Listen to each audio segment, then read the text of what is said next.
The Uncanny Valley is a widely recognized phenomena of being creeped out by entities with near-human likeness. This was originally explored by Masahiro Mori, a Japanese robotist who is exploring the relation between the affinity humans feel for robots as robots approach a near-human likeness. That being said, right as robots peak in their similarities physically to humans, meaning how close they appear to being human, humans' affinity drops dramatically. This is the Uncanny Valley. I first became interested in the Uncanny Valley after playing The Cabin Factory, a recent indie horror game that displays a variety of scientific horror concepts exceptionally well with the layout of its cabins and the NPCs in-game. That being said, when researching how this game was so much scarier than other games I'd played in the past, it led me down an Uncanny Valley rabbit hole. As I stated previously, almost everyone is aware of the Uncanny Valley effect, especially as robots and AI become increasingly more prevalent in today's society. That being said, I don't think the implications of the Uncanny Valley are fully understood, nor the effects they have on the gaming industry. For example, when I realized I wanted to do a video on this horror media effect, meaning the Uncanny Valley, I looked up which games often identify as falling into the Uncanny Valley, and not a singular horror game came up, which kind of confused me. This in turn led me into an even deeper rabbit hole on why people don't identify the Uncanny Valley in horror media. In today's video, I want to explain in an easy to understand way what exactly the Uncanny Valley is, how it was originally founded, and where our research on it is today. Then I want to explain how this functions in horror media and how elements of the Uncanny Valley can be used to maximize the horror experience. I have no qualifications in game design other than I am a gamer and have been for the majority of my life, but where my qualifications do lie is in psychological research and the application of such research. And I also like to think that I can put two and two together every now and then, so that's what we'll be doing today. I will be using The Cabin Factory as my primary example for the concepts we'll be discussing today, but you don't need to have played the game in order to understand the discussion. I'll provide a brief synopsis of the game's functions, and if you'd like to hear more about The Cabin Factory and its horror, I have a video diving into other topics that we can see in the game and how it plays out. Link for that video, as well as all of the sources I will use today, are in the descriptions below.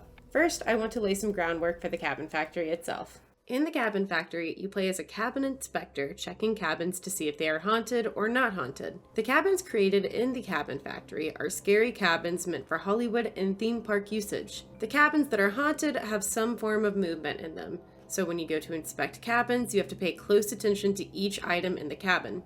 Once you see something move, you are advised to get out as quickly as possible as the haunted cabins are considered dangerous. Now that we understand the premise of The Cabin Factory, let's dive into the Uncanny Valley. Freud, a notable early psychologist who laid a lot of groundwork for the advancement of many psychological concepts later down the road, discussed it as well. Freud expands on Gent's, I don't think I'm saying that right, 1906 definition of the uncanny as being something, quote-unquote, fundamentally familiar, yet unfamiliar. Lifelike, automata, and waxworks being some of the examples cited. Masahiro Mori, the Japanese robotist, was the first person to discover the Uncanny Valley itself, rather than just the feeling.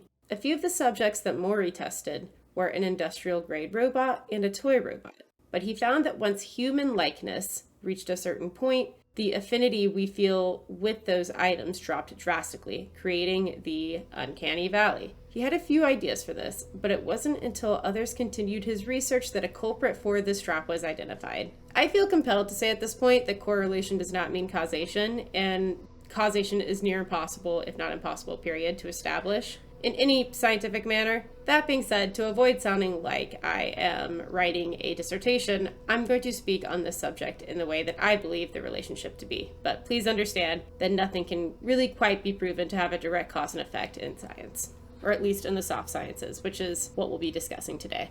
While I am interested in how the Uncanny Valley shows up in media, Masahiro Mori was not. In fact, he eventually came to the conclusion that robot builders should not attempt to make their creations overly lifelike in appearance and motion. That being said, others tended to disagree and continued his research.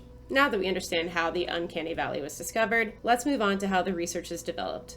Many approaches took an evolutionary perspective on explaining why we become disgusted and uncomfortable with robots and near-human likeness. These studies surmise that we developed this as a mechanism to avoid bodies that had been infected by a plague. That being said, One group of researchers took a different approach than the evolutionary perspective and looked at it from a cognitive aspect. Their prediction when doing this research is as follows. We predict that a decrease in processing fluency due to categorization difficulty may be associated with a negative evaluation of the observed non-human agent in the Uncanny Valley phenomena. What this means in layman terms is that they predicted that the longer it took people to categorize a face as real or not real, human or non-human, the more that face would give them an eerie or uncomfortable reaction. They did 3 different experiments where they showed faces in various states of morphing with different representations of media, such as a human face and a stuffed animal face, and a human face and a cartoon face. What they found is that when observers were asked to judge faces mixed with cartoon and stuffed faces, participants took the longest time to identify how they felt and scored the lowest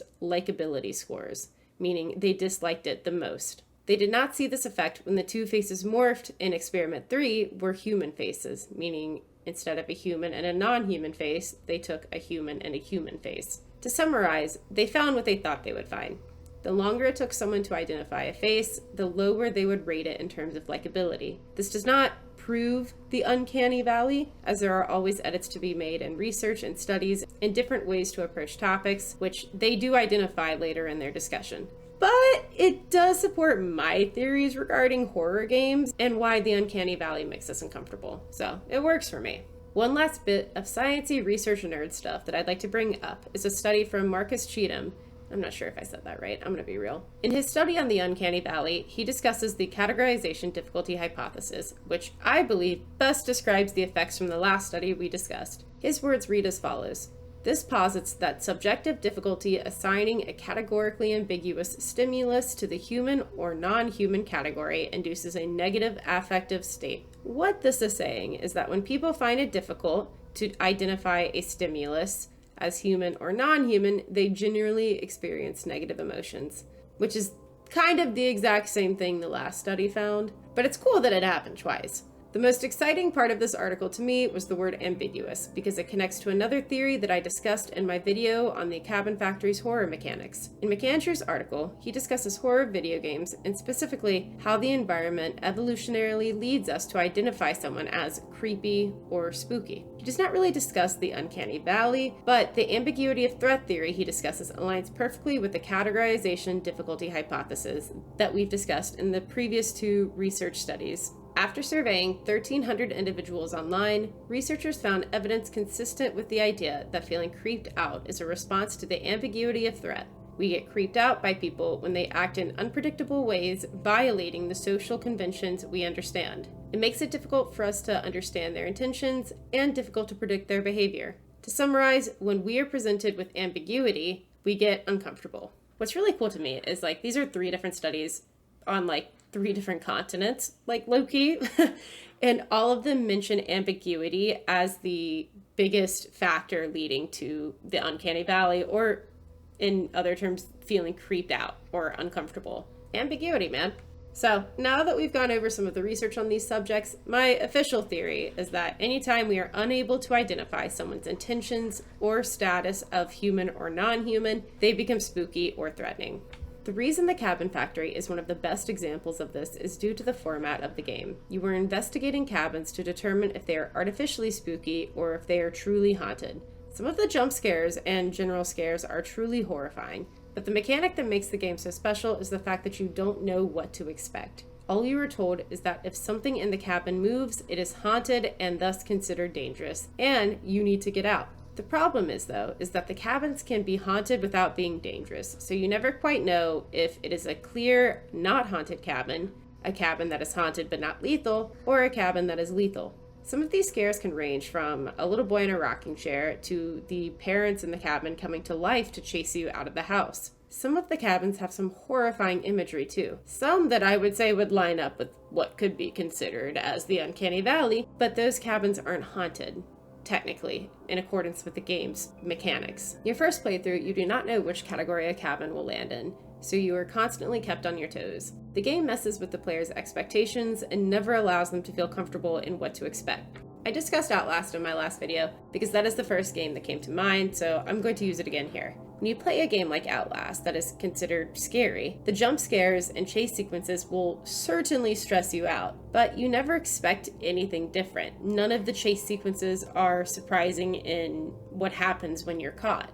When you see the characters in Outlast, you are fairly comfortable in your expectations of them, which is why a lot of veteran horror players who are used to the stress that comes with being vulnerable in a horror game do not find it particularly scary. But games like The Cabin Factory that don't let you become comfortable in what to expect will consistently get its players, because until you memorize every single cabin, it's like playing a new game every time you enter the site. One last bit of research I want to bring up is from Mark Grimshaw.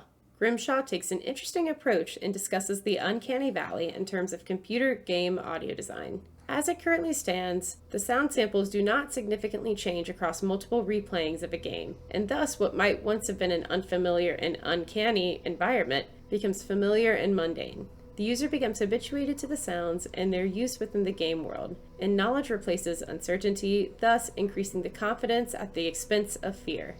This is exactly what I've been saying. He then suggests the following.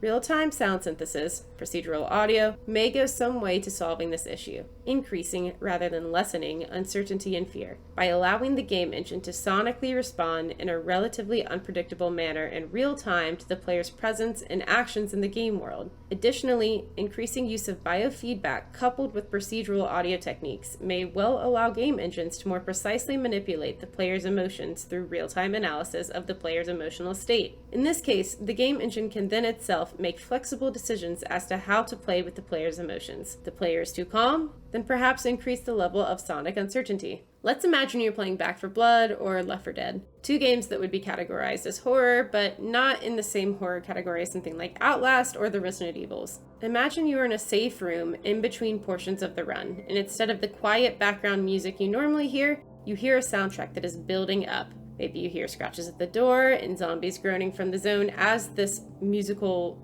audio sequence increases in tempo. Even if nothing happens, although I think an amazing addition to this sequence would be zombies breaking in from the former zone, pushing players into the next one. But even if nothing happens, the players would still be left baffled and anxious. What caused the change in music? Did we miss an objective? Couple that with some actual game design mechanics, and I think you successfully throw players off of their game. Again, I'm not someone involved in game design in the slightest, so take all this with a huge grain of salt. I like to hear myself talk, and I love horror games and science, albeit soft sciences, so that is what I'm here to do and talk about. I haven't seen a game in a long time that got me the way The Cabin Factory did. If I had to pull from memory, the last one similar to this was probably Madison. I remember playing through Madison and being genuinely exhausted afterwards because of the toll it took on my nervous system. At the time, I just attributed this to jump scares, but I believe the developers of Madison structured its levels very similarly to The Cabin Factory. Again, make sure you've got your grain of salt nearby, because the last time I touched Madison was 2022. But if I recall correctly, you could never truly identify if you were in a peaceful part of the game or if the big bad was hunting you. You could go half an hour without seeing her, or 5 minutes.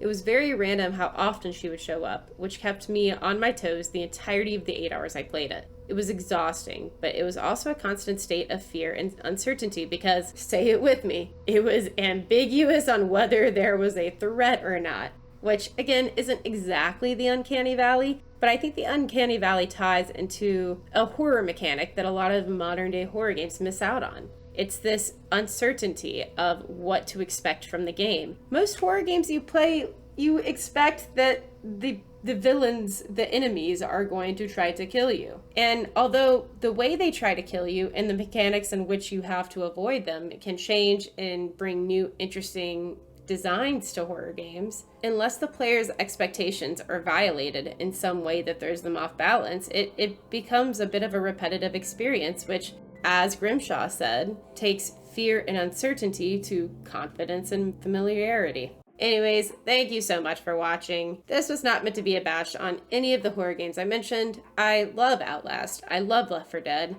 Back 4 Blood could have been better, but it was meant to be more of a nerd piece and a love letter to The Cabin Factory. and in a way, a love letter to Madison as well. I like horror games, but they become repetitive once you grow used to the environment, the set pieces, and the big bads. I would love to see more games like The Cabin Factory and Madison that don't give their players the opportunity to get comfortable. But that's as much yapping as I have today. Thank you so much for watching. If you made it to this point in the video, you have my love and affection, and some other people who have my love and affection are all of the patrons who subscribed to the Patreon and made this video possible. Thank you so much. They got this video about a week early. So if that sounds interesting to you, go and check me out on Patreon. $3 or $5. It's pretty lit. And I also stream all of the games we talk about on Twitch over on twitch.tv/kxcoberful. I need to start restreaming on YouTube, but I always forget about it, so I'm sorry. But if you'd like to keep up with me over there, that is where I'm consistently producing content at, so I would love to see you. Tell me what you think. Is there a horror game that really threw you off balance as well? I would love to hear about it. Thank you again for watching, and I will see you in the next one. Peace!